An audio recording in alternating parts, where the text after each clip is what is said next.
Okay, story time top part 3. So, last October 19, na ay nag-PM sa kuha.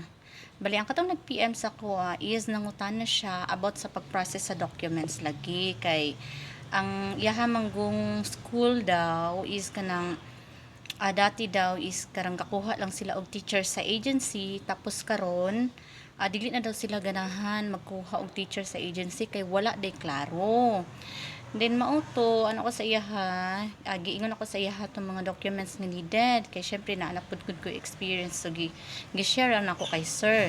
Then after ato nangutan ako sa iya ha sa pag-process sa iyang non-visa ug asa siya manukad kay ako man giingon niya nga dapat makaabot ka sa consulate nga wala pay 11 AM kay para makater siya dito og para one night ra siya magstay sa Lao sa Sabanakit Lao.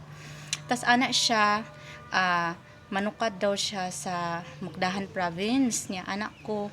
Bali asa di ay imuhang school sir anak ko niya. Moto pag ana siya nga kanang diri daw sa Mukdahan ang iyahang school pero gikan pa daw siya og Buengkan. Bali mo adto siya sa kuan sa Mukdahan para kuhaon ang paper sa school. Din mauto anak ko. Sir, unsa ang name sa imuhang school? Kay mura ko na curious ba kay walay laing school nga hiring sa Mukdahan Province Youth Promise. Kay ngano, kana siya nga school halos every month naga-hire. Every month hiring. So, mo to natingala jud ko kay dili ba ya hiring ang ibang school kay ngano okay kaayo ang school sa Mukdahan Province. Okay kaayo except lang jud tong sa mo dati ha. Tapos ana siya dili daw siya sure, giingon ako ang name sa school sa iya ha. Tapos dili daw siya sure kung mao ba gyud daw na kay kanang nakatay man gud daw. So mo na curious ko. Oh, murag maura man gud ning school na mo nga nakatay pod ba. Di akong gi-screenshot gipasa niya.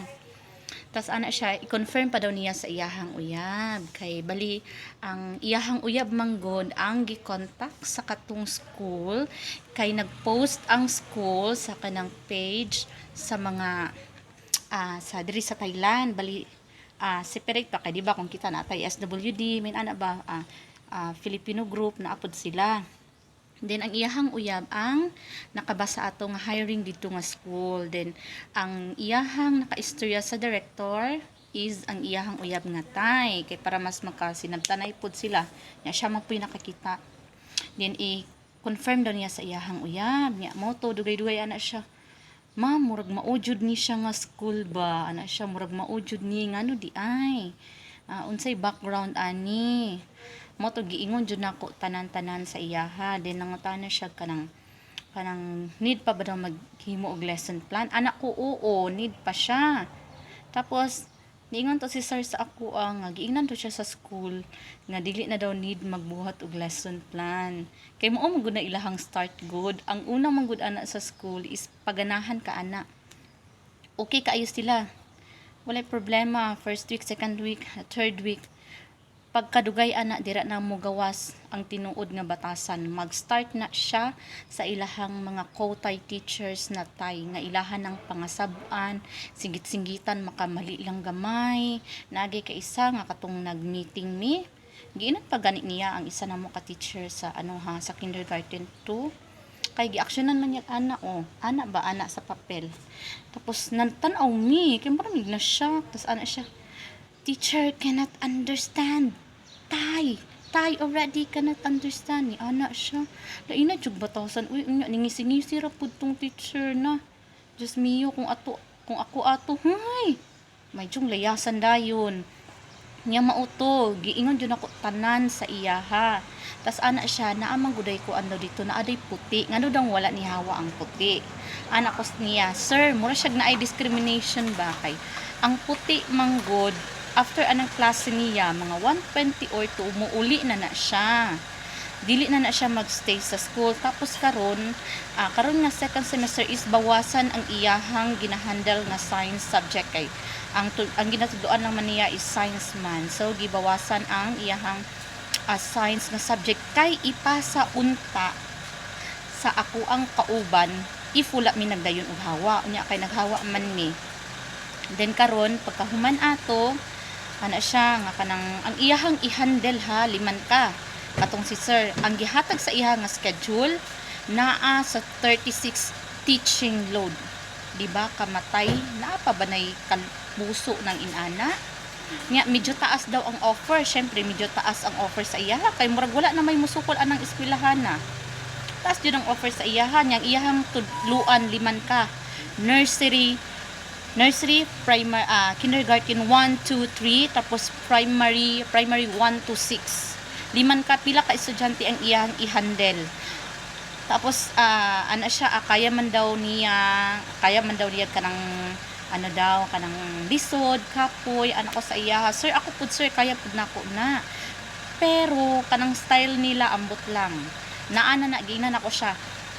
Naana sa imo sir kung idayon nimo nga i-accept ang ilahang offer o dili. Ang kami lang is concern lang jud mi sa mga Filipino teacher nga ma-hire dira mayo na lang kay kanang wala pa kay working permit ba. Kay kung naa na kay working permit medyo hawak na kaana nila sa liog tapos gipito na jud kaana nila. Anak ko naa pa kay chance nga makakita og iban nga school.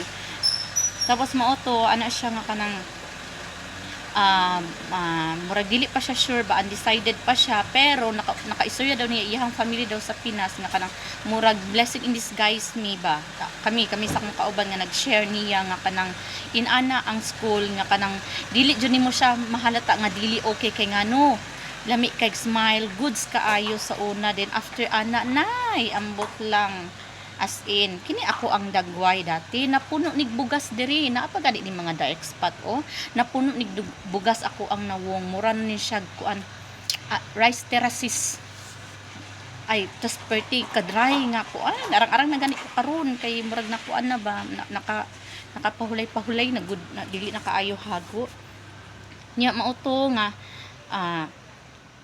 i-try daw niya murag mangita og iban nga school ba kay naa pa man pud isa ka school nga kanang sa Bangkok nga kanang i-hire pud siya, pero dili ko sure ha kung gidayon niya didto or wala. Pero karon lang gyud ha.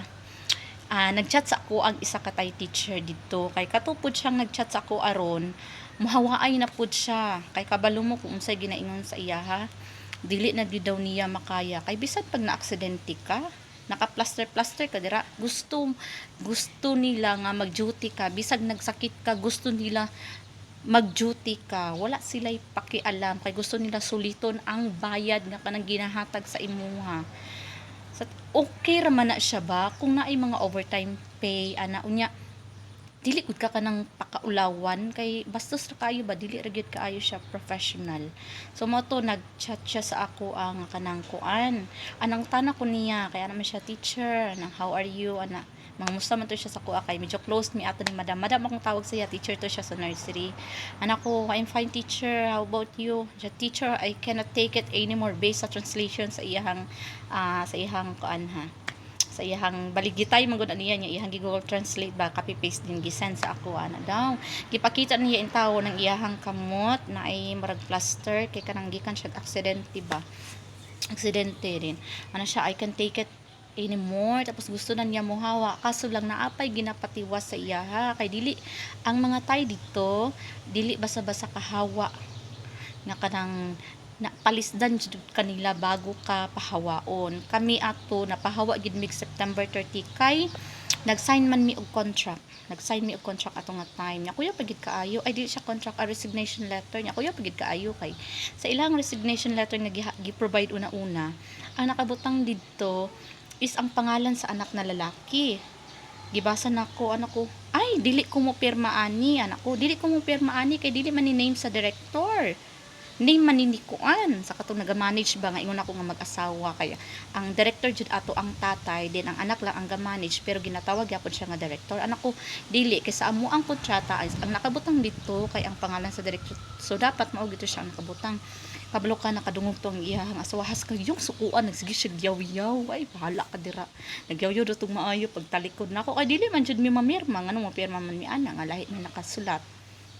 di ba? So mauto niya, hoping na lang jud ko no mo nang kutob gyud, naa mi GC sa kuan dito nga area sa Macdahan nga kanang basta naa ra jud mi mahiringan nga kanang na-hire nila dito nga Filipino teacher, amo jung ginaharang kay no luoy kaayo kanagong okay kaayo at first niya kadugayan. Ay Diyos ko, ay grabe ang kaagi dili mabangbang nya mo to anak ko niya kato nagchat sa ko ang nga nga anak ko teacher naaway bagong Filipino teacher din ha. Mo to nagreply siya, ana siya nga kinsa man tawoy Filipino teacher nga musukol diri teacher, ana siya sa kuha. Subot basig wala to ni dayon si sir ba. So maura to siya, basta awareness lang gyud ha sa atong mga Filipino teachers sa katong mga nag-PM sa ako giingon na nako sa inyo ha ang name sa school kung asa na siya nga province kay para malikayan ninyo kay pagmahay jud mo og taman-taman kay kutob sa mga Filipino teacher nga na-assign dito nakaingon jud og good luck na lang. So maura to siya. Goodbye.